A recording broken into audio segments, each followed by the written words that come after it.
নিধি একটা গ্লাস নিয়ে তার টেবিলে রাখতেই যাবে, তখন আদি বলে ওঠে, আরে আরে সালাম করতে হবে না। কিন্তু নিধি আসলে সালাম করার জন্য ঝুঁকেছিল না, সে ঝুঁকেছিল গ্লাস রাখার জন্য।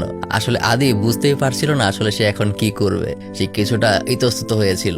এই কারণে নিজের নার্ভাসনেস একটু কাটানোর জন্য সে নিধিকে অপেক্ষা করতে বলে ওয়াশরুমে নিজের মুখ ধুতে চলে যায়। তারপর নিজের মধ্যে সাহস জুগিয়ে সে আবার নিজের ঘরে ফিরে আসে। নিধি তার গার্লফ্রেন্ড, কিন্তু এখন তারা বিবাহিত, এখন কিভাবে সে তার বউকে কাছে টেনে নেবে এইটা সে কোনোভাবেই আসলে বুঝতে পারছিল না। যাই হোক, এক সময় তাদের এই সংঘর্ষটা ভেঙেই যায় আর তাদের মাঝে খুব ভালো সময় কাটতে থাকে। তারা একসাথে অনেক ঘোরাঘুরি করে, অনেক কোয়ালিটিফুল সময় কাটায়। এমনকি আদির লাইফটা এখন মোটামুটি একদম সাধারণ জীবন থেকে রীতিমতো স্বর্গে পরিণত হয়। তার সবকিছুই যেন ভালো যাচ্ছে, মন ভালো, কাজ ভালো, বউ ভালো, সংসার ভালো, সবকিছুই শুধু ভালো ভালো আর ভালো। সাথে নিধিও তার একাকিত্বের জীবনে একটা পারফেক্ট সঙ্গী পেয়েছে। মনে হচ্ছে তাদের কাপলটা যেন একদম মেড ফর ইচ আদার টাইপের। এভাবেই তাদের দুষ্টু মিষ্টি সম্পর্কের আরো কয়েক মাস কেটে যায়। তবে হ্যাঁ, দুষ্টু আর মিষ্টি সম্পর্কের মাঝে টুকটাক ঝগড়াও হয়, তবে তেমন কোনো সিরিয়াস ঝগড়া নয়। যেমন আজকে নিধির আদির কাছে পানিপুরি খাওয়ার জন্য খুব জেদ করছে, কিন্তু আদি তাকে পানিপুরি খাওয়াবে না, কারণ সে অনেক মোটা হয়ে যাচ্ছে, তার এখন ডায়েট করা উচিত। কিন্তু নিধি একদম জেদ ধরে বসে আছে যে তাকে পানিপুরি খাওয়াতেই হবে। এরকমই তাদের এরকম ছোটখাটো ঝগড়া হয় মাঝে মাঝে, যেটা খুবই স্বাভাবিক। একদিন রাতের বেলা নিধি আদির জন্য একটা সুখবর নিয়ে আসে, আর সুখবরটা হলো তাদের পরিবারে নতুন একজন আসতে চলেছে, অর্থাৎ নিধি মা হতে চলেছে। এই বিষয়টা আদিকে খুবই আনন্দ দেয়। তার কিছুদিন পর নিধিকে আদি তার অফিস যেতে নিষেধ করে, কিন্তু নিধি তাকে জানায় প্রেগনেন্সির 7 মাস পর্যন্ত একটা মেয়ে কাজে যেতে পারে, কোনো সমস্যা হয় না। তবে তারপরেও আদি তাকে বিষয়টা ভালো মতো বোঝায় যে সে অন্যান্যদের মতো নয়, তাকে সে অনেক বেশি ভালোবাসে, তাই আজকে থেকেই তাকে চাকরি ছেড়ে দিতে হবে। অবশ্য নিধির কোনোভাবেই মন চাইছিল না, কিন্তু আদি তাকে পানিপুরি লোভ দেখিয়ে চাকরি ছাড়তে রাজি করিয়ে নেয়। সেদিন যখন আদি অফিসে যায়, অফিসেও তার বস তার জন্য একটা খুশির খবর দেয়। তার সামনের মাসে তার একটা প্রমোশনের ব্যবস্থা হচ্ছে, কিন্তু তার জন্য একটা ভালো প্রজেক্ট করে দেখাতে হবে, আর সেই প্রজেক্টের পেছনে হয়তোবা তার একটু বেশি সময় দেওয়া লাগতে পারে। যেটা শুনে আদি অনেক খুশি হয়ে যায়। সে নিধিকে কল করে বিষয়টা জানায় যে আসতে তার আজকে একটু দেরি হবে, কারণ সে নতুন একটা প্রজেক্ট পেয়েছে, সামনে তার প্রমোশন ফিল হবে। এটা শুনে নিধি খুশি হলেও আবার ভেতর থেকে কিছুটা আপসেটও হয়ে পড়ে, কারণ তাকে এখন বাসায় একা একা বসে থাকতে হয়। এটা তার খুব বোরিং ফিল করায়। আর এই খবরটা নিয়ে আদি বিজয় আর সুষমাকে সারপ্রাইজ দেওয়ার জন্য লাঞ্চে ডেকে আনে, আর ওখানে আদি আর নিধি দুজনে সেম টাইপের টি শার্ট পরে, যেখানে লেখা ছিল to be dad and to be mom, যেটা দেখেই তারা দুজন বুঝে যায় যে আসলে কি হতে যাচ্ছে। কিন্তু সমস্যাটা হয়, যেহেতু এখন আদির সামনে প্রমোশন হবে আর সে নতুন একটা প্রজেক্ট পেয়েছে, তাই তার কাজের প্রেশার অনেক বাড়তে থাকে। তাকে লং টাইম পর্যন্ত অফিসে কাজ করতে হয়, আর নিধি বাসায় অপেক্ষা করতে থাকে যে আদি কখন ফিরে আসবে। এমনকি প্রায় সময় দেখা যায় আদি তার কলও রিসিভ করতে পারে না, সে প্রতি রাতে অনেক দেরি করে ফেরে। এই কারণে নিধি আদির উপর অভিমান করে বসে থাকে, কিন্তু আদি বিষয়টা আগেই বুঝতে পারে। এই জন্য সে তার কথা মতো সে পানিপুরিও নিয়ে আসে, যেটা দেখে নিধি আবারও গলে যায়। নিধি তাকে বলে, এক কাজ করো, তুমিও জব ছেড়ে দাও, জব ছেড়ে বাসার সামনে একটা পানিপুরির দোকান দিয়ে ফেলো। আসলে এই কথায় নিধি বোঝাতে চাচ্ছে যে আদিকে সে আর আগের মতো পাচ্ছে না। আদি এখন শুধুমাত্র তার কাজ নিয়ে পড়ে থাকে, আর কারণটাও খুব লজিক্যাল, কারণ এখন পরিবারের নতুন মানুষ আসতে যাচ্ছে, এখন তার ইনকামটাও বেশি প্রয়োজন। কিন্তু ইনকাম করতে গিয়ে যে নিজের মানুষটাকে সে সময় দিতে পারছে না, এটাও একটা ভাবনার বিষয়। একদিন মিটিং এর কারণে আদি নিধির একটা কল রিসিভ করতে পারে না, আর অফিস শেষ করে সে খেয়াল করে এতক্ষণে নিধির প্রায় 20টা মিস কল চলে এসেছে।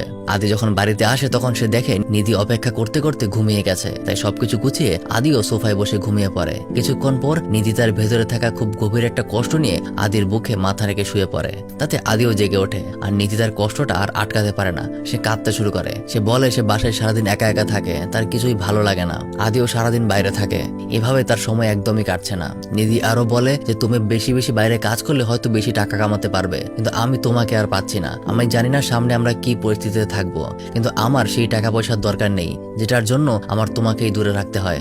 এটা আদির ভেতর একটা আফসোসের জন্ম দেয়। তাই ঠিক পরদিনই সে বসের কাছে জানায় যে তার প্রমোশনের দরকার নেই, প্রমোশনটা সে ক্যান্সেল করিয়ে নেয়, আর প্রজেক্টটা থেকেও সে নিজেকে অব্যাহতি নিয়ে নেয়।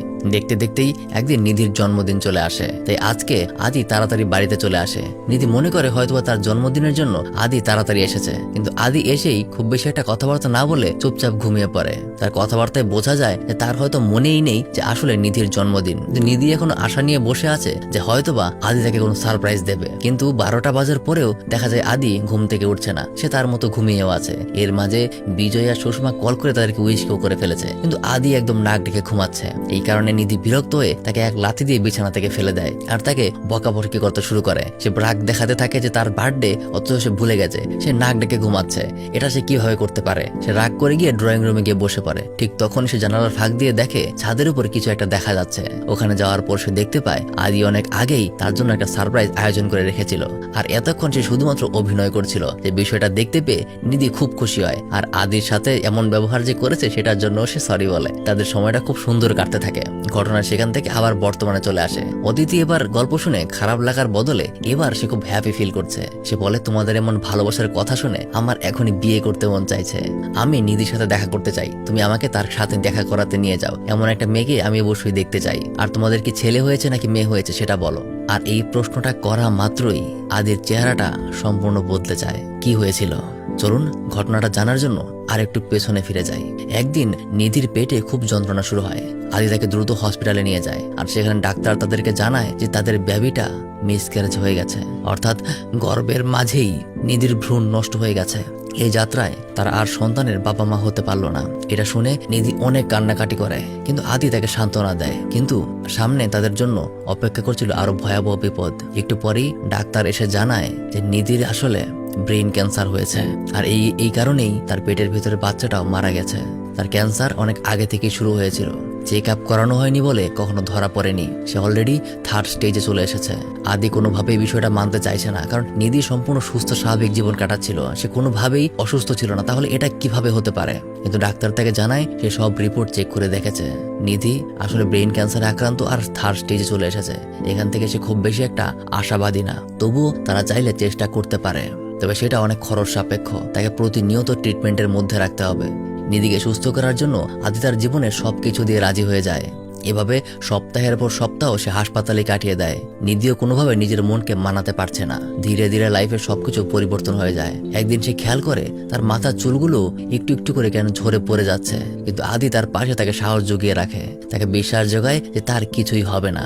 এক পর্যায়ে এসে ডাক্তারের পরামর্শ অনুযায়ী নিধি তার মাথার সবগুলো চুল ফেলে দিতে বাধ্য হয়। নিধির পেছনে এতটা স্ট্রেসের মধ্যে থাকতে গিয়ে আদি তার নিজের যত্ন নিতেও ভুলে গেছে। এভাবেই তাদের সময় কাটতে থাকে। বর্তমানে নিধির অবস্থা খুবই খারাপ। তার শারীরিক অবস্থার উন্নতি হওয়ার বদলে দিন দিন শুধু অবনতি হচ্ছে। আদি তার সমস্ত টাকা যা ছিল সবকিছুই খরচ করে ফেলেছে। এখন তার নিজের চলার মতো টাকাও খুব একটা নেই। সে বিজয় আর শ্বশুরমা থেকে অনেক টাকা ধার করেছে। নিধির সামনে সে নিজেকে সবসময় হ্যাপি দেখানোর চেষ্টা করে, কিন্তু আসলে ভেতর থেকে সে একদমই ভেঙে পড়েছে। নিজের সবকিছু দিয়ে যে মানুষটাকে সে ভালোবাসলো, সম্পর্কটা গড়ে ওঠার আগেই সেইভাবে চলে যাবে, এটা কোনোভাবেই আদি মেনে নিতে পারছিল না। আর নিধিও ব্যাপারটা বুঝতে পারে।